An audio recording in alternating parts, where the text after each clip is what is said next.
बच्चों हम लोगों ने डिस्कस किया था कुछ लॉस के बारे में, लॉ ऑफ केमिकल कॉम्बिनेशन, हमने लॉ ऑफ कंजर्वेशन ऑफ मास के बारे में पढ़ा था, लॉ ऑफ मल्टीपल प्रोपोर्शन के बारे में पढ़ा था, एंड देन हम लोगों ने पढ़ा था बच्चों लॉ ऑफ रेसिप्रोकल प्रोपोर्शन के बारे में।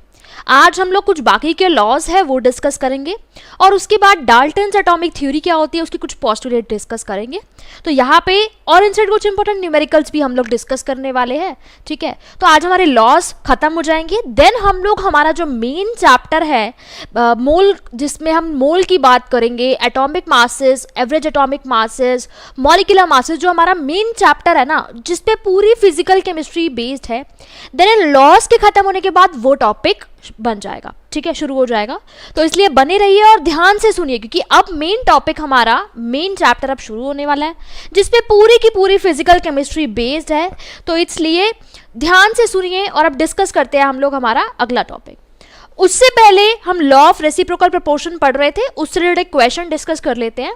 और उससे पहले मैं अपनी डेफिनेशन भी आप लोगों को रिवाइज करा देती हूँ एक बारी।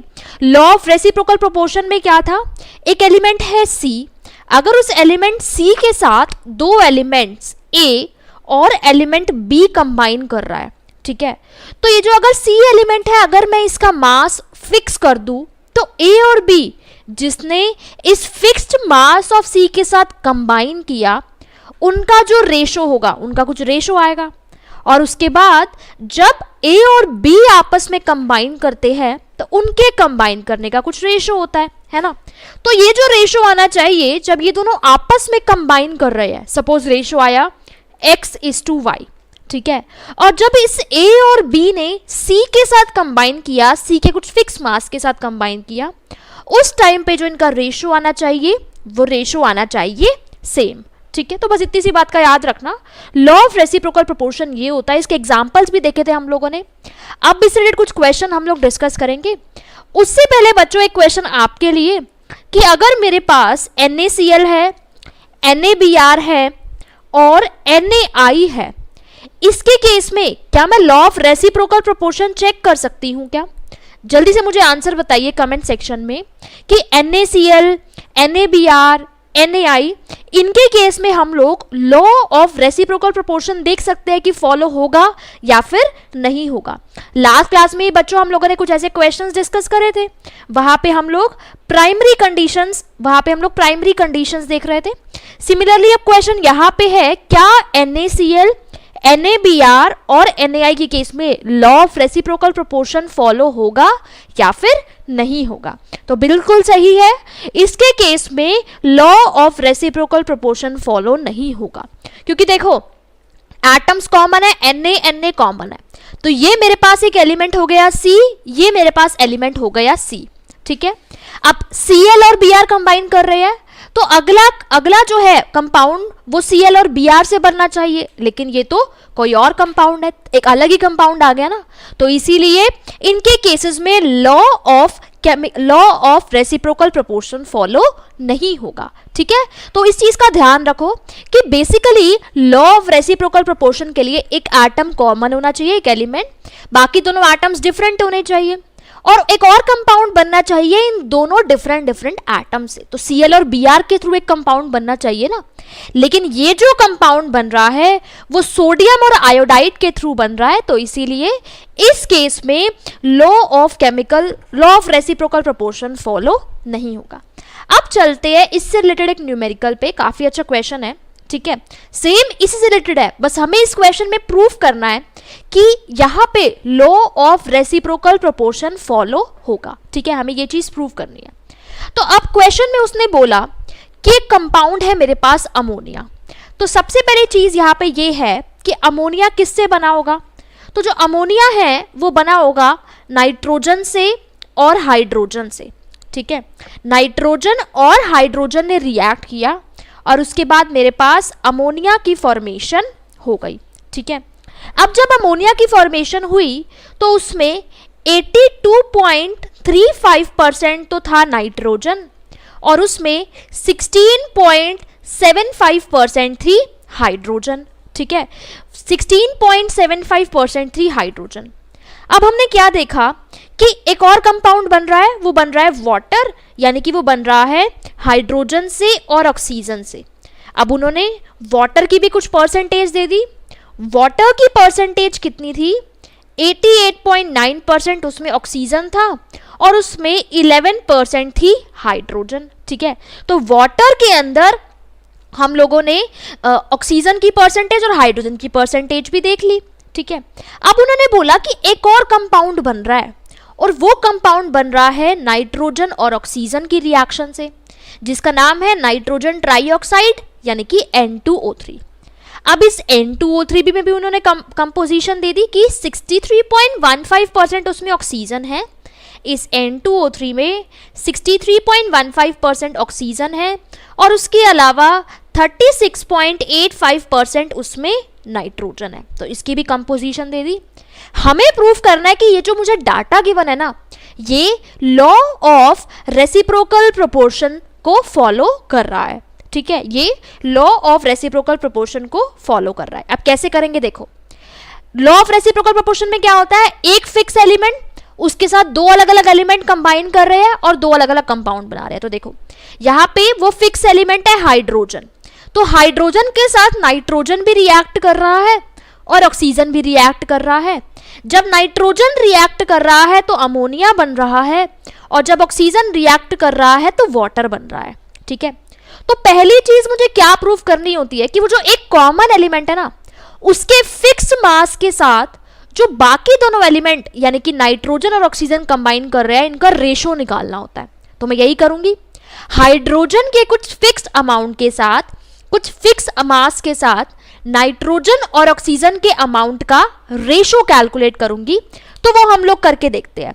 ठीक है, देखो अब पहले केस में, केस 1 में यहां पे लेती हूं अमोनिया का। केस 1 में क्या है कि 82.35% नाइट्रोजन 16.75% हाइड्रोजन के साथ कंबाइन कर रहा है ना। मैं लिख सकती हूं कि 16.75 ग्राम हाइड्रोजन कितने नाइट्रोजन के साथ कंबाइन कर रहा है, ये 82.35 ग्राम नाइट्रोजन के साथ कंबाइन कर रहा है। तो अब मैं क्या कर रही हूं, हाइड्रोजन जो कि मेरा कॉमन एलिमेंट था, उसका मास मैंने फिक्स कर दिया 1 ग्राम। तो 1 ग्राम हाइड्रोजन के साथ कितना नाइट्रोजन कंबाइन करेगा, 82.35 डिवाइडेड बाय 16.75 है ना, इतना ही तो कंबाइन करेगा।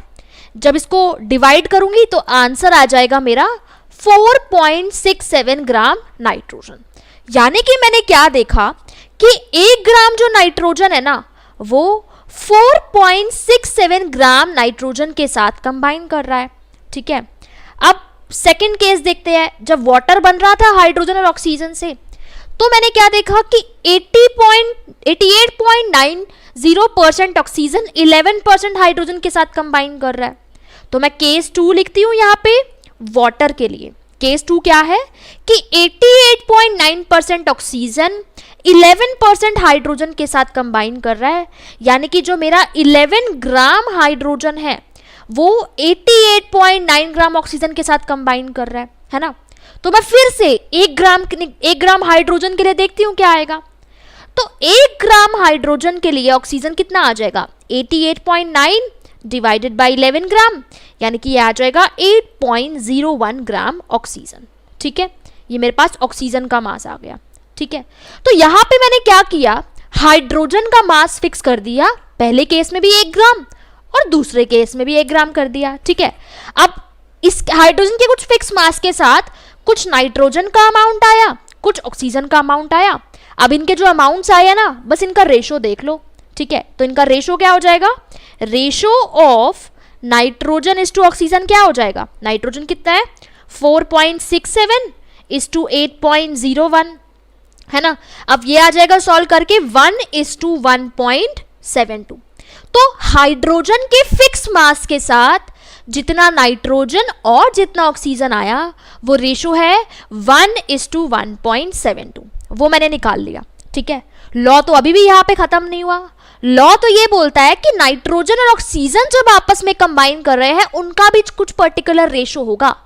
तो देखो, जब नाइट्रोजन और ऑक्सीजन बच्चों आपस में कंबाइन कर रहे थे तो क्या बन रहा था, N2O3।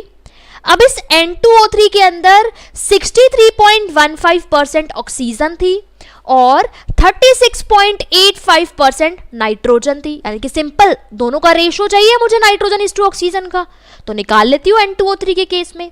तो बच्चों केस 3 के केस में क्या है, केस 3 के केस में मुझे अब फिर से नाइट्रोजन और ऑक्सीजन का रेशो चाहिए, लेकिन वो मुझे चाहिए N2O3 के केस में, ठीक है, N2O3 के केस में। तो 36.85 इज टू 63.15 ये आ जाएगा 1:1.72, ये आ जाएगा 1:1.72। यानी कि ये जो रेशो था ना, जो रेशो में नाइट्रोजन और ऑक्सीजन ने फिक्स मास ऑफ हाइड्रोजन के साथ कंबाइन किया था, वो भी इतना ही आया था। और जब नाइट्रोजन और ऑक्सीजन ने आपस में कंबाइन किया तो भी रेशो सेम आया, है ना। तो रेशो सेम आ रहे हैं ना। रेशो सेम कब आते हैं, जब मेरे पास law of reciprocal proportion follow हो रहा होता है। यानी कि हम कह सकते हैं यहाँ पे जो मुझे डाटा दिया गया था उसके अंदर law of reciprocal proportion follow हो सकता है, ठीक है। यही मुझे प्रूव करना था। अब क्वेश्चन ये है कि मैम नाइट्रोजन को फिक्स कर सकते हैं या फिर नहीं कर सकते। तो नाइट्रोजन को फिक्स नहीं करना। क्यों नहीं करना, क्योंकि नाइट्रोजन कॉमन नहीं है ना। देखो नाइट्रोजन यहाँ पे कॉमन नहीं है। कॉमन यहाँ पे क्या है, अमोनिया और वाटर के केस में हाइड्रोजन कॉमन है, ठीक है। तो मैंने क्या बोला, 3 तरीके के एलिमेंट्स है, एक एलिमेंट ए है, बी है और सी है। बी भी ए के साथ कंबाइन कर रहा है, सी भी ए के साथ कंबाइन कर रहा है।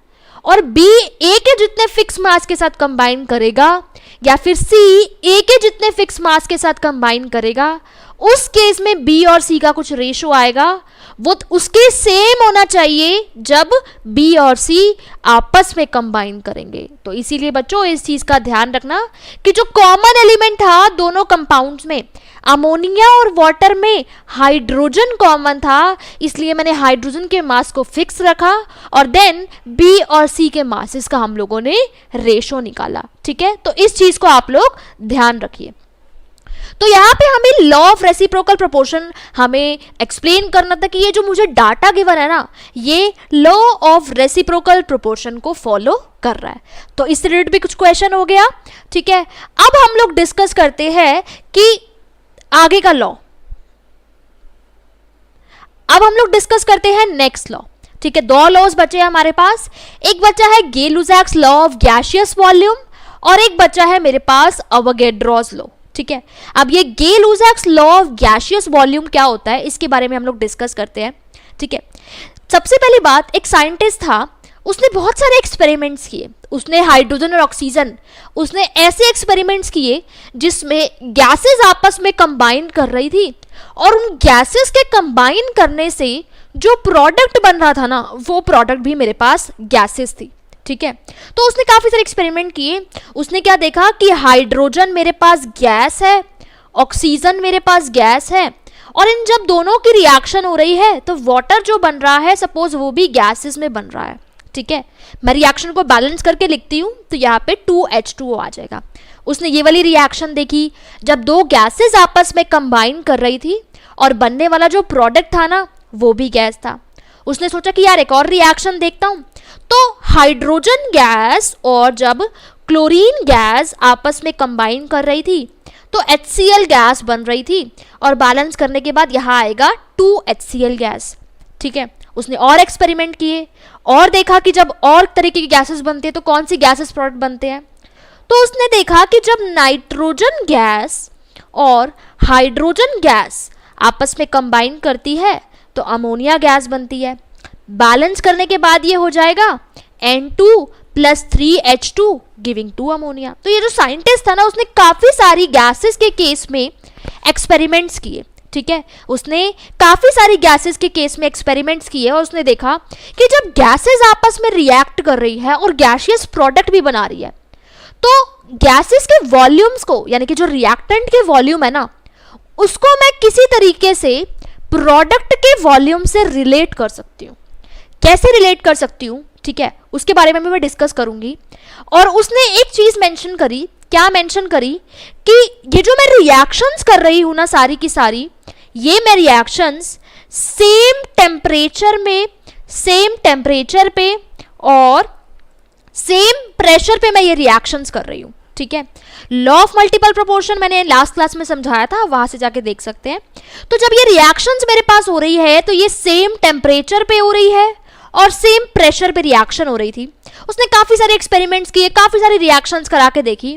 एंड में आके उसने बोला कि जब मेरे पास डिफरेंट गैसियस रिएक्टेंट आपस में रिएक्ट कर रहे हैं, मतलब कि हाइड्रोजन गैस है और ऑक्सीजन गैस है, ये दोनों रिएक्टेंट आपस में रिएक्ट कर रहे हैं और रिएक्ट करके जब ये प्रोडक्ट बना रहे हैं और ये जो कंडीशंस है सारी की सारी, वो जो रिएक्शंस हो रही है ना, वो सेम टेम्परेचर और प्रेशर पे हो रही है। तो उन्होंने क्या बोला, देखो अब ये जो मेरी रिएक्शन है, जब हाइड्रोजन गैस और ऑक्सीजन गैस मिलके दो वाटर गैस बना रहा है, उसने बोला कि देखो हाइड्रोजन के आगे एक है, ऑक्सीजन के आगे एक है और वाटर के आगे दो है, ठीक है। तो उसने बोला कि जब गैसेस आपस में कंबाइन कर रही है ना, तो इनके कुछ पर्टिकुलर वॉल्यूम कंबाइन कर रहे हैं। जैसे क्योंकि एक हाइड्रोजन था तो उसने बोला एक वॉल्यूम हाइड्रोजन कंबाइन कर रहा है। अब एक वॉल्यूम का क्या मतलब है वो भी समझाऊंगी। उसने बोला एक वॉल्यूम हाइड्रोजन कंबाइन कर रहा है एक वॉल्यूम ऑक्सीजन के साथ, क्योंकि दो वाटर बन रहे हैं तो दो वॉल्यूम वाटर बन रहे हैं। उसने इतनी सी बात बोली कि रिएक्शन के अकॉर्डिंग, जो रिएक्शन के आगे नंबर दिए हुए ना, जब हम बैलेंसिंग करते हैं तो कुछ नंबर आते हैं आगे, उसी के अकॉर्डिंग उसने बोला कि गैसेस इस तरीके से आपस में रिएक्ट करती है कि जो रिएक्टेंट और प्रोडक्ट के जो वॉल्यूम्स होंगे ना, वो सिंपल रेशो में होंगे। जैसे कि आप देख सकते हो 1 1 1। अब रिएक्टेंट्स और प्रोडक्ट्स का रेशो क्या हो गया, 1:1:2 है ना। 1:1:2 ये एक सिंपल रेशो ही तो है। तो बस इतनी सी बात बोली इस गे-लुसाक्स लॉ ऑफ गैसियस वॉल्यूम ने, ठीक है। और ये मैं कब बोल सकती हूँ, ये मैं तभी बोल सकती हूँ जब रिएक्शन में मेरे पास बच्चों सेम टेम्परेचर और प्रेशर कंडीशंस होती है। जब रिएक्शन में मेरे पास सेम टेम्परेचर और प्रेशर कंडीशंस होती है, ठीक है। अब अगर मैं बात करूं हाइड्रोजन और क्लोरीन की, तो फिर से ये जो बैलेंसिंग करने के बाद नंबर आता है उसको देखो, एक हाइड्रोजन एक क्लोरीन और 2 HCl, है ना। तो फिर से मैं बोल सकती हूं कि सेम प्रेशर और टेम्परेचर कंडीशन पे जहां पे रिएक्शन हो रही है वहां पे टेम्परेचर और प्रेशर कंडीशन सेम है। तो एक वॉल्यूम हाइड्रोजन एक वॉल्यूम क्लोरीन के साथ रिएक्ट करेगा और 2 वॉल्यूम HCl बनेगा, ठीक है। 2 वॉल्यूम HCl बनेगा। अब यहाँ पे वॉल्यूम का मतलब क्या है बच्चों, वॉल्यूम का मतलब है एक पर्टिकुलर क्वांटिटी ऑफ वॉल्यूम। अब ये वॉल्यूम मिलीलीटर में भी हो सकता है, ये लीटर में भी हो सकता है, किसी भी यूनिट में हो सकता है, लेकिन सबकी यूनिट सेम होनी चाहिए। अगर मैं ml की बात कर रही हूं तो इसका मतलब ये होगा कि 1 ml हाइड्रोजन 1 ml क्लोरीन के साथ रिएक्ट करेगा और 2 ml HCl बनाएगा, या फिर 1 लीटर हाइड्रोजन 1 लीटर क्लोरीन के साथ बनेगा, रिएक्ट करेगा और 2 लीटर HCl बनाएगा, है ना। तो वॉल्यूम ना इन्होंने एक जनरल टर्म दे दी यूनिट्स को स्पेसिफाई करने के लिए। वो यूनिट कुछ भी हो सकती है, वो यूनिट मिलीलीटर भी हो सकती है, वो लीटर भी हो सकती है, वो कुछ भी हो सकती है, ठीक है। तो वॉल्यूम जो है वो एक जनरल टर्म दी गई रिएक्शंस के लिए, गैसेस के लिए, ठीक है। स्पेसिफाई नहीं किया क्योंकि मुझे नहीं पता ना कि रिएक्शन में हम लोग क्या कंडीशंस ले रहे हैं, हम लोग वॉल्यूम लीटर में ले रहे हैं, किस में ले रहे हैं, मुझे नहीं पता उस चीज का। ऐसे ही देखो जो थर्ड रिएक्शन है उसमें 1 वॉल्यूम नाइट्रोजन 3 वॉल्यूम, नाइट्रोजन के आगे 1 है, हाइड्रोजन के आगे 3 है और अमोनिया के आगे 2 है, ठीक है। तो फिर से देखो उसने क्या बोला कि अगर सेम टेम्परेचर प्रेशर कंडीशन है तो क्योंकि नाइट्रोजन के आगे 1 है, यानी कि 1 वॉल्यूम नाइट्रोजन जो है वो 3 वॉल्यूम हाइड्रोजन के साथ कंबाइन करेगा और 2 वॉल्यूम अमोनिया की फॉर्मेशन करेगा, ठीक है। फिर से समझाने की कोशिश करती हूँ कि एक्चुअल में ये लॉ कहना क्या चाहता है, ठीक है। अब गे-लुसाक्स लॉ जो गैसियस वॉल्यूम का था, उसने क्या बोला, उसने काफी सारे एक्सपेरिमेंट्स किए और जब उसने एक्सपेरिमेंट्स किए ना तो उसने देखा कि जब गैसियस रिएक्टेंट्स होते हैं और जब वो गैसियस रिएक्टेंट गैसियस प्रोडक्ट बना रहे होते हैं ना, ठीक है, और अगर मैं अपनी कंडीशंस को टेम्परेचर और प्रेशर को सेम रखूं, फिक्स रखूं, तो जो गैसेस कंबाइन करती है प्रोडक्ट के साथ, ठीक है, गैसेस जो कंबाइन करती है प्रोडक्ट के साथ, तो गैसेस का कुछ पर्टिकुलर वॉल्यूम जो कंबाइन कर रहा है रिएक्टेंट के अंदर, और जो प्रोडक्ट में बन रहा है उनका रेशो सेम सिंपल रेशो होगा। जैसे कि यहाँ पे 1 1 2, तो सिंपल रेशो ही तो है 1:1:2। ऐसे ही 1 1 2, यहां भी क्या हो जाएगा 1 1 2, ठीक है, सिंपल रेशो है। ऐसे ही इसके केस में 1 3 2, यानी कि 1:3:2, ये भी सिंपल रेशो है। तो लॉ का कहना बस इतना था कि जो गैसेस आपस में कंबाइन कर रही है वो सिंपल रेशो में कंबाइन कर रहे हैं, उनके जो वॉल्यूम आपस में कंबाइन कर रहे हैं वो सिंपल रेशो में है। बस इतनी सी बात को याद रखो, आगे कुछ सोचने की जरूरत नहीं है। अगर नहीं भी समझ आए ना तो आगे हम जाके एक टॉपिक पढ़ेंगे जिसका नाम है स्टाइकोमेट्री, ठीक है, उसमें हम इन चीजों को और अच्छे से डील करेंगे। देन आपकी जितनी भी कंफ्यूजन आ रही है कि ये जो नंबर है इसी को ही मैं वॉल्यूम क्यों मान रही हूँ, वो सारी चीजें वहां पे और अच्छे से क्लियर हो जाएगी। अभी बच्चों हम लोग सिर्फ और सिर्फ यहाँ पे क्या कर रहे हैं, सिर्फ और सिर्फ हम समझने की कोशिश कर रहे हैं कि कितनी वॉल्यूम, मतलब जो वॉल्यूम्स का रेशो है वो वॉल्यूम का रेशो क्या होगा, एक फिक्स रेशो होगा, ठीक है। स्टेटमेंट में फिर से पढ़ देती हूँ कि gases react in such a way that volumes are at simple ratio to one another and to the volume of product, volume आपस में सिंपल रेशो में कंबाइन करेगी और जो प्रोडक्ट का वॉल्यूम होगा ना वो भी सिंपल रेशो में होगा, प्रोवाइडेड सारी गैसेस सेम टेम्परेचर और प्रेशर पर होनी चाहिए।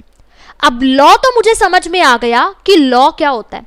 अब इस लॉ से क्वेश्चन कैसे पूछे जाएंगे वो हम लोग देखते हैं, ठीक है। लॉ से क्वेश्चन कैसे पूछे जाएंगे वो हम लोग देखते हैं। एक सेकेंड, यहाँ पे एक छोटी सी मिस्टेक हो गई कि यहाँ पे आएगा मेरे पास 2H2, सॉरी, यहाँ पे आएगा 2H2 क्योंकि 2 हाइड्रोजन है तो 2H2 plus O2 giving 2H2O, तो इधर आएगा 2 volume of hydrogen plus 1 volume oxygen giving 2 volume H2। बहुत छोटी सी मिस्टेक थी, कोई बात नहीं। तो ये आ जाएगा 2 वॉल्यूम हाइड्रोजन प्लस 1 वॉल्यूम, तो 2:1:2, ये भी सिंपल रेशो है, तो यहाँ पे भी मेरा गे-लुसाक्स लॉ वैलिड हो रहा है। अब इसका हम लोग यूज कैसे करेंगे, ठीक है। देखो क्वेश्चन में मुझे पूछा है कि calculate amount of N2 required to react with 150 ml hydrogen, ठीक है। उसने बोला कि अगर नाइट्रोजन और हाइड्रोजन से मिलके अमोनिया फॉर्म हो रहा है, ठीक है, उसने मुझे बोला रिएक्शन क्या थी कि नाइट्रोजन और हाइड्रोजन आपस में रिएक्ट कर रहे हैं और अमोनिया फॉर्म कर रहे हैं, ठीक है। उसने बोला कि अगर मेरे पास 150 ml हाइड्रोजन है तो बताओ अगर नाइट्रोजन को हाइड्रोजन के साथ रिएक्ट करना है और अमोनिया की फॉर्मेशन करनी है तो अमाउंट ऑफ नाइट्रोजन कितना होगा। तो मेरे पास अमाउंट ऑफ नाइट्रोजन कितना होगा मुझे ये बताना है, ठीक है। जब नाइट्रोजन और हाइड्रोजन आपस में रिएक्ट कर रहे हैं और अमोनिया की फॉर्मेशन कर रहे हैं तो उस टाइम पे मेरे पास नाइट्रोजन कितना चाहिए मुझे हाइड्रोजन के साथ रिएक्ट करने के लिए। तो बच्चों यहाँ पे मुझे क्या करना है, वही अपने गे-लुसाक्स लॉ ऑफ गैसियस वॉल्यूम का यूज करना है, ठीक है। अब रिएक्शन को अगर मैं बैलेंस करूं तो रिएक्शन क्या हो जाएगी, N2 plus 3H2 giving 2 ammonia, ठीक है, N2 plus 3H2 giving 2 ammonia. उसने बोला कि 150 ml हाइड्रोजन था मेरे पास, बताओ कि अगर इसको नाइट्रोजन के साथ रिएक्ट करना है तो कितना नाइट्रोजन मुझे चाहिए। अब सबसे पहले यहां पे और एक और चीज है कि सेम टेम्परेचर और प्रेशर कंडीशंस की बात हो रही है, at same temperature and pressure conditions, ठीक है। तो देखो अब सेम टेम्परेचर और प्रेशर कंडीशंस की अगर मैं बात करूं यहां पे तो फिर से मैं वॉल्यूम की टर्म्स में डील कर सकती हूं। तो नाइट्रोजन के आगे जो नंबर है ना वो नंबर है 1, हाइड्रोजन के आगे जो नंबर है वो नंबर है 3, अमोनिया के आगे जो नंबर है वो नंबर है 2, ठीक है। यानी कि गे-लुसाक्स लॉ के अकॉर्डिंग मैं बोल सकती हूं कि एक वॉल्यूम नाइट्रोजन जो है वो 3 वॉल्यूम हाइड्रोजन के साथ रिएक्ट करेगा, ठीक है। एक वॉल्यूम नाइट्रोजन, मैं इसको अब अमोनिया से मुझे डील ही नहीं करना क्योंकि उसने क्वेश्चन में अमोनिया के बारे में कोई बात ही नहीं करी। उसने सिर्फ इतना बोला कि अगर 150 ml हाइड्रोजन है तो उसके साथ रिएक्ट करने के लिए मुझे कितना नाइट्रोजन चाहिए, ठीक है। तो देखो अब एक वॉल्यूम नाइट्रोजन के साथ 3 वॉल्यूम हाइड्रोजन रिएक्ट करेगा, तो मैं इसको थोड़ा लैंग्वेज की टर्म्स में लिखती हूँ तो उससे आप लोगों को और क्लियर हो जाएगा। तो 3 वॉल्यूम हाइड्रोजन कितने नाइट्रोजन के साथ रिएक्ट करेगा, वन वॉल्यूम हाइड्रोजन के साथ रिएक्ट करेगा, ठीक है। 3 वॉल्यूम ऑफ हाइड्रोजन जो है वो 1 वॉल्यूम नाइट्रोजन के साथ रिएक्ट करेगा। तो 1 वॉल्यूम हाइड्रोजन कितने नाइट्रोजन के साथ रिएक्ट करेगा? 1/3 वॉल्यूम नाइट्रोजन के साथ रिएक्ट करेगा। यूनिटरी मेथड है ना, 3 के साथ 1 रिएक्ट कर रहा है, तो 1 के साथ 1/3 रिएक्ट करेगा, है ना। अब एक्चुअल में कितना वॉल्यूम हाइड्रोजन था मेरे पास? एक्चुअल में मेरे पास 150 ml। अब वॉल्यूम ना देके बस यूनिट मेंशन कर दी कि 150 ml हाइड्रोजन है। तो 150 ml हाइड्रोजन कितने नाइट्रोजन के साथ रिएक्ट करेगा? 150/3 ml नाइट्रोजन के साथ रिएक्ट करेगा, यानी कि 50 ml नाइट्रोजन के साथ रिएक्ट करेगा। तो यही आ जाएगा मेरे पास आंसर, ठीक है। तो अब क्वेश्चन में था क्या? क्वेश्चन में उसने मुझे बस इतना बोला कि अगर मेरे पास 150 ml हाइड्रोजन है, उसको रिएक्ट करना है नाइट्रोजन के साथ और अमोनिया बनाना है, और रिएक्शन के अंदर जो कंडीशंस है वो फिक्स है, टेम्परेचर और प्रेशर फिक्स है, तो बताओ कितना वॉल्यूम नाइट्रोजन मुझे चाहिए, ठीक है। तो पहले मैंने अपना गेलुज़ैक्स लॉ ऑफ गैसियस वॉल्यूम लगाया, जो कि क्या कहता है, इस नंबर के अकॉर्डिंग बैलेंस करने के बाद ये जो नंबर होता है ना, उसी के अकॉर्डिंग हम वॉल्यूम जो होते हैं ना उसकी टर्म्स में लिखते हैं। तो 1 था तो मैंने बोला 1 वॉल्यूम नाइट्रोजन, हाइड्रोजन के आगे 3 था तो मैंने बोला 3 वॉल्यूम हाइड्रोजन। अब इसका क्या मतलब है कि 3 वॉल्यूम हाइड्रोजन 1 वॉल्यूम नाइट्रोजन के साथ रिएक्ट कर रहा है। तो 1 वॉल्यूम हाइड्रोजन कितने वॉल्यूम नाइट्रोजन के साथ रिएक्ट करेगा? 1/3 वॉल्यूम नाइट्रोजन के साथ रिएक्ट करेगा। तो 150 ml, अब वॉल्यूम को मैंने यूनिट की टर्म्स में लिख दिया बस। तो 150 ml हाइड्रोजन कितने ml नाइट्रोजन के साथ रिएक्ट करेगा? 150/3 ml, यानी कि 50 ml। तो मेरा आंसर आ जाएगा इसमें 50 ml। तो इस तरीके से आपसे क्वेश्चन में पूछा जा सकता है, वो बोल सकता है, वो क्या करेगा? अब गैसेस, अब एक चीज याद रखना कि रिएक्टेंट भी गैसेस होने चाहिए, प्रोडक्ट भी गैस होनी चाहिए, तभी ये पॉसिबल हो पाएगा, ठीक है। सॉलिड लिक्विड नहीं होना चाहिए। सभी रिएक्टेंट्स एंड प्रोडक्ट्स की फिजिकल स्टेट यहाँ पे गैसेस होनी चाहिए थी, ठीक है। अब एक क्वेश्चन आप लोगों के लिए, मुझे ये बताओ कि रिएक्शन के अंदर कितना वॉल्यूम अमोनिया फॉर्म होगा? जल्दी से मुझे इसका आंसर बताइए कमेंट सेक्शन में कि रिएक्शन के अंदर कितना वॉल्यूम अमोनिया फॉर्म होगा, ठीक है। तो जल्दी से बताइए कि कितना अमोनिया फॉर्म होगा। फिर से स्टोइचियोमेट्री को देखना है एंड आंसर बताना है। तो देखो, फिर से स्टोइचियोमेट्री को देखना है और आंसर बताना है। रिएक्शन क्या थी? N2 + 3H2 गिविंग 2 अमोनिया, ठीक है। N2 + 3H2 giving 2 ammonia. अब आप देख सकते हो कि 3 वॉल्यूम, अब जरूरी नहीं है हाइड्रोजन से ही मैं अमोनिया बता पाऊंगी, मैं नाइट्रोजन से भी बता सकती हूँ, दोनों से बता सकती हूँ। तो ये कंफ्यूजन माइंड में मत रखना कि अमोनिया कितना बनेगा वो मैं हाइड्रोजन से बताऊं या फिर नाइट्रोजन से बताऊं, तो किसी से भी बता दो। तो देखो, हाइड्रोजन के आगे 3 है, अमोनिया के आगे 2 है, तो आप लिख सकते हो कि 3 वॉल्यूम हाइड्रोजन 2 वॉल्यूम अमोनिया बना रहा है। 3 वॉल्यूम हाइड्रोजन 2 वॉल्यूम अमोनिया बना रहा है, क्योंकि देखो हाइड्रोजन के आगे 3 है बैलेंस करने के बाद, और अमोनिया के आगे 2 है, तो 3 वॉल्यूम हाइड्रोजन 2 वॉल्यूम अमोनिया बना रहा है ना। अब यहां पे मेरे पास 3 वॉल्यूम हाइड्रोजन मेरे पास 2 वॉल्यूम अमोनिया बना रहा है, यानी कि देखो 1 वॉल्यूम हाइड्रोजन कितना अमोनिया बनाएगा? 2/3 वॉल्यूम अमोनिया बनाएगा, है ना। 2/3 वॉल्यूम अमोनिया बनाएगा। अब एक्चुअल में हाइड्रोजन था कितना? 150 ml, तो बस 1 की जगह 150 लिख दो। तो 150 वॉल्यूम हाइड्रोजन कितना बनाएगा, सॉरी अमोनिया कितना बनाएगा? 2/3 × 150 वॉल्यूम अमोनिया, 2/3 × 150 वॉल्यूम अमोनिया, यानी कि बस मुझे यूनिटरी मेथड लगाना है। देखो इधर 3 था, इधर 2 था, तो 3 हाइड्रोजन से 2 अमोनिया बन रहा है, तो 1 वॉल्यूम हाइड्रोजन से 2/3 वॉल्यूम अमोनिया बनेगा। अब एक्चुअल में हाइड्रोजन था कितना? एक्चुअल में हाइड्रोजन मेरे पास 150 वॉल्यूम था, तो कितना अमोनिया बना? 2/3 × 150 वॉल्यूम अमोनिया। जब इसको सॉल्व करोगे तो ये आ जाएगा 100 ml अमोनिया, क्योंकि 150 ml था ना, तो इसलिए कैलकुलेशन से सॉल्व करने पर ये आ जाएगा 100 ml अमोनिया। तो मेरा आंसर आ जाएगा 100 ml। ठीक है, तो इस तरीके से हमें गे-लुसाक्स लॉ का यूज करके अगर रिएक्टेंट का एक वॉल्यूम गिवन हो, किसी एक रिएक्टेंट का वॉल्यूम गिवन हो, किसी दूसरे रिएक्टेंट का मैं वॉल्यूम निकाल सकती हूँ कितना चाहिए, या फिर रिएक्टेंट का अगर एक वॉल्यूम गिवन हो तो मैं दूसरे प्रोडक्ट का भी वॉल्यूम निकाल सकती हूँ मुझे कितना चाहिए।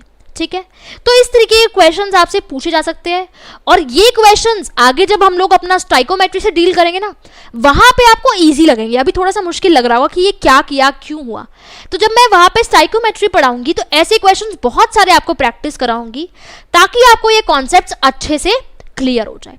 ठीक है, तो गे-लुसाक्स लॉ एक्चुअल में था क्या कि जब गैसेस आपस में रिएक्ट करती है सेम टेम्परेचर और प्रेशर कंडीशंस में, तो गैसेस जो होती है ना उनका एक पर्टिकुलर वॉल्यूम रिएक्ट करता है, और वॉल्यूम का जो रेशियो होता है ना वो सिंपल रेशियो होता है, और प्रोडक्ट भी अगर गैस है तो प्रोडक्ट का वॉल्यूम भी रिएक्टेंट के थ्रू एक सिंपल रेशियो में होगा, और उसी रेशियो का यूज करके हम लोगों ने इस तरीके के क्वेश्चंस को सॉल्व किया, और आगे भी ऐसे ही क्वेश्चंस हम लोग डिस्कस करेंगे। तो सेम ही तरीके से अपने क्वेश्चंस को हमें सॉल्व करना है। ठीक है, नेक्स्ट है मेरे पास डाल्टन्स एटॉमिक थ्योरी। ठीक है, हमने 9th क्लास में पढ़ी होगी आप लोगों ने डाल्टन्स एटॉमिक थ्योरी। अब ये डाल्टन एटॉमिक थ्योरी क्या थी, उसने एटम के बारे में बात की थी। उसने बोला था कि मैटर जो होता है ना वो एटम से मिलके बना होता है। ठीक है, उसने बोला था कि मैटर जो होता है वो एटम से मिलके बना होता है, और ये जो एटम्स होते हैं ना वो इनडिविजिबल होते हैं। एटम्स जो होते हैं वो इनडिविजिबल होते हैं, मतलब एटम्स को फर्दर ब्रेक नहीं किया जाता। मतलब एटम एक छोटी सी एंटिटी है जिसको मैं फर्दर ब्रेक नहीं कर सकती, लेकिन हमें पता है एटम में फर्दर इलेक्ट्रॉन भी होते हैं, न्यूट्रॉन भी होते हैं, प्रोटॉन भी होते हैं, है ना। तो उसका ये वाला पॉइंट तो गलत हो गया था, क्योंकि सब एटॉमिक पार्टिकल्स भी तो थे। अगले चैप्टर में पढ़ेंगे कि सब एटॉमिक पार्टिकल्स की भी डिस्कवरी हो गई थी कि एक एटम के अंदर इलेक्ट्रॉन भी है, प्रोटॉन भी है और न्यूट्रॉन भी है जो एटम से भी छोटा है। ठीक है, तो पहला पॉइंट तो डाल्टन्स एटॉमिक थ्योरी ने ये बोला था कि मैटर के अंदर इनडिविजिबल एटम्स होते हैं। ठीक है, दूसरा पॉइंट उसने क्या बोला कि सारे के सारे एटम्स एक गिवन एलिमेंट की, कोई भी एलिमेंट के जितने भी एटम्स हैं, अगर मैं 10 हाइड्रोजन के एटम्स ले लूं ना तो उन 10 के 10 हाइड्रोजन एटम की प्रॉपर्टी सेम होगी, क्योंकि एलिमेंट तो सेम है ना मेरे पास। बस मैंने 10 ले लिए, चाहे मैं 100 ले लूं चाहे मैं 50 ले लूं, एलिमेंट सेम है, इसलिए उन सभी एलिमेंट्स की जो प्रॉपर्टीज होती है वो प्रॉपर्टीज बिल्कुल सेम होती है ना। अब चाहे मैं एक हाइड्रोजन लूं चाहे दूसरा लूं चाहे तीसरा लूं, मास तो हाइड्रोजन का फिक्स ही है ना, उसकी जितनी भी प्रॉपर्टीज है वो सारी की सारी सेम होगी, चाहे वो उसकी केमिकल प्रॉपर्टी होगी, चाहे वो रिएक्ट किसी दूसरे एलिमेंट के साथ करेगा, सारी प्रॉपर्टीज उसकी सेम होगी। तीसरा पॉइंट उसने बोला कि डिफरेंट एलिमेंट्स जो होते हैं उनके एटम्स डिफर करते हैं मास से। ठीक है, अगर मैं हाइड्रोजन लूं या फिर अगर मैं ऑक्सीजन लूं तो दोनों अलग अलग एलिमेंट है ना, तो इनके मासेस भी डिफरेंट होंगे। ठीक है, तो अलग अलग एलिमेंट के मासेस डिफरेंट होते हैं, ठीक है, क्योंकि वो एलिमेंट ही अलग है ना। फोर्थ, कि जो कंपाउंड्स बनते हैं वो डिफरेंट एलिमेंट से बनते हैं जब वो फिक्स रेशियो में कंबाइन करते हैं। ठीक है, कि जब कंपाउंड्स बनते हैं वो डिफरेंट एलिमेंट से बनते हैं, जैसे कि मैंने वाटर के बारे में बात करी थी कि वाटर किससे बनता है, हाइड्रोजन से और ऑक्सीजन से, और हमेशा उसका रेशियो रहेगा क्या, 1:8। क्या रहेगा, 1:8। तो ये हमारे पास एक लॉ भी तो था जो हमने ये पढ़ा था, law of constant composition, law of definite proportion, यानी कि डाल्टन्स एटॉमिक थ्योरी में जितने भी लॉज ऑफ केमिकल कॉम्बिनेशन थी, मोस्ट ऑफ द लॉज को सही प्रूफ करने की कोशिश करी। ठीक है, तो ये जो मेरे पास लॉ था कि जब डिफरेंट एलिमेंट्स कंबाइन कर रहे हैं और कंपाउंड बना रहे हैं तो वो हमेशा एक फिक्स रेशियो में कंबाइन करते हैं, ये मेरे पास लॉ को भी, लॉ ऑफ केमिकल कॉम्बिनेशंस को भी फॉलो कर रहा है।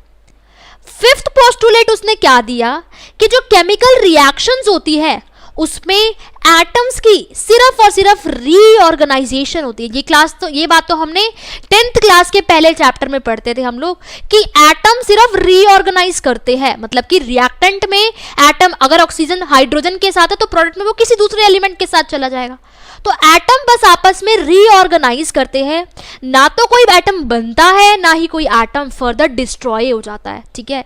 और यही हमारा कौन सा लॉ कहता है, law of conservation of mass, law of conservation of मास। यानी कि डाल्टन्स एटॉमिक थ्योरी ने law of conservation of mass को भी अपने पोस्टुलेट के थ्रू सही प्रूव किया था, ठीक है।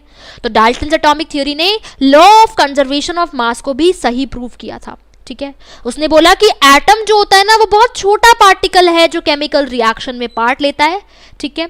और उसके बाद उसने बोला कि जब दो एलिमेंट्स आपस में कंबाइन करते हैं और एक कंपाउंड की फॉर्मेशन करते हैं तो वो हमेशा एक फिक्स रेशो में कंबाइन करते हैं, एक सिंपल होल नंबर रेशो में कंबाइन करते हैं। लॉ ऑफ मल्टीपल प्रोपोर्शन हम लोगों ने पढ़ा था ना कि एटम्स आपस में कंबाइन करते हैं तो एक सिंपल होल नंबर रेशो में कंबाइन करेंगे। तो यहां से उसने लॉ ऑफ मल्टीपल प्रोपोर्शन को भी वैलिड कराया, ठीक है। लॉ ऑफ मल्टीपल प्रोपोर्शन को भी वैलिड कराया। तो डाल्टन ने अपने पोस्टुलेट देके जो हमारे बाकी के लॉज थे, लॉ ऑफ केमिकल कॉम्बिनेशन, उन सबको प्रूव करने की कोशिश की, लेकिन अभी भी जो मेरा गे-लुसाक्स लॉ ऑफ गैसियस वॉल्यूम था उसको ये प्रूव नहीं कर पाया। और ये एक लिमिटेशन थी डाल्टन्स एटॉमिक थ्योरी की। जो गे-लुसाक्स लॉ ने बोला था ना कि गैसेस कंबाइन करती है फिक्स टेम्परेचर प्रेशर कंडीशन में, जो उनके वॉल्यूम होते हैं वो सिंपल रेशो में कंबाइन करते हैं, ये चीज Gay Lussac's law Dalton's atomic theory prove नहीं कर पाई थी। उसके बाद डाल्टन्स एटॉमिक थ्योरी ने जो ये वाली बात बोली कि जो डिफरेंट एलिमेंट्स है, मतलब कि डिफरेंट एलिमेंट्स है आपस में उनके मासेस सेम होते हैं, अगर एक ही एलिमेंट है तो उसकी आइडेंटिकल प्रॉपर्टीज होगी, ये उसने बोल तो दिया, लेकिन इस चीज का डाल्टन्स एटॉमिक थ्योरी कोई भी प्रूफ नहीं दे पाई थी कि ऐसा क्यों होता है, ठीक है, कि ऐसा क्यों होता है। तो ये कुछ पोस्टुलेट्स, कुछ ऐसे ड्रॉबैक्स थे जो कि डाल्टन्स एटॉमिक थ्योरी प्रूफ नहीं कर पाई थी। उसने कुछ भी एक्सप्लेन नहीं किया कि क्यों एलिमेंट्स अगर सेम है तो उनके मासेस सेम होंगे, उनकी वैलेंसी सेम होगी, ठीक है। गे-लुसाक्स लॉ को वो एक्सप्लेन नहीं कर पाया था। उसने ये भी नहीं बताया कि एटम्स कंबाइन क्यों कर रहे हैं। वो तो बाद में बॉन्ड की थ्योरीज आई, उन सब थ्योरीज ने वो सब चीजें एक्सप्लेन करी कि कैसे एलिमेंट्स आपस में कंबाइन कर रहे हैं, ठीक है। तो ये कुछ पोस्टुलेट थे। बस एक अच्छी बात थी कि डाल्टन्स एटॉमिक थ्योरी जो लॉज ऑफ केमिकल कॉम्बिनेशन थे उन सबको प्रूव कर पाई थी, ठीक है। अब हम लोग चलते हैं आगे हमारे पास आज की क्विज पे, ठीक है। आज आप लोगों के स्क्रीन पे अभी क्विज पॉपअप होएगी, आप लोगों को आंसर देना है क्विज का, ठीक है। इन्हीं लॉस पे बेस बहुत ही सिंपल से क्वेश्चन है और कुछ बच्चों को आंसर अपने कमेंट सेक्शन में मेंशन करने हैं जो यूट्यूब पे है। तो चलते हैं आज के पहले क्वेश्चन पे। 30 सेकेंड्स का टाइम होगा आप लोगों के पास, 30 सेकेंड्स में आपको उस क्विज का आंसर देना है। तो चलते हैं पहले क्वेश्चन पे। क्वेश्चन है मेरे पास, which of the following reaction is not correct according to law of conservation of mass। इनमें से कौन सी रिएक्शन करेक्ट नहीं है लॉ ऑफ कंजर्वेशन ऑफ मास के अकॉर्डिंग। कुछ ऑप्शंस दिए हैं हमें। अब लॉ ऑफ कंजर्वेशन ऑफ मास किस वजह से होता है, मतलब क्या करते हैं हम लॉ ऑफ कंजर्वेशन ऑफ मास का यूज करके, ठीक है। बैलेंसिंग के लिए देखते हैं हम लोग बैलेंस क्यों करते हैं रिएक्शन को। तो जो रिएक्शन बैलेंस नहीं है उसी अकॉर्डिंग मुझे बताना है कि लॉ ऑफ कंजर्वेशन ऑफ मास क्या होगा, ठीक है। तो जल्दी से बताइए, अगले क्वेश्चन पे चलते हैं। नेक्स्ट क्वेश्चन है, which of the following statements indicates that law of multiple proportion is being followed. Statements दी है, हमें बताना है कि किस स्टेटमेंट में law of multiple proportion follow हो रहा है। हर स्टेटमेंट में अलग अलग लॉ फॉलो हो रहे हैं, ठीक है। हर स्टेटमेंट में मेरे पास अलग अलग लॉ फॉलो हो रहे हैं। ऑप्शन में बताना है कि किस में law of multiple proportion follow होगा। तो जल्दी से आंसर बताइए मुझे इसका कमेंट सेक्शन में।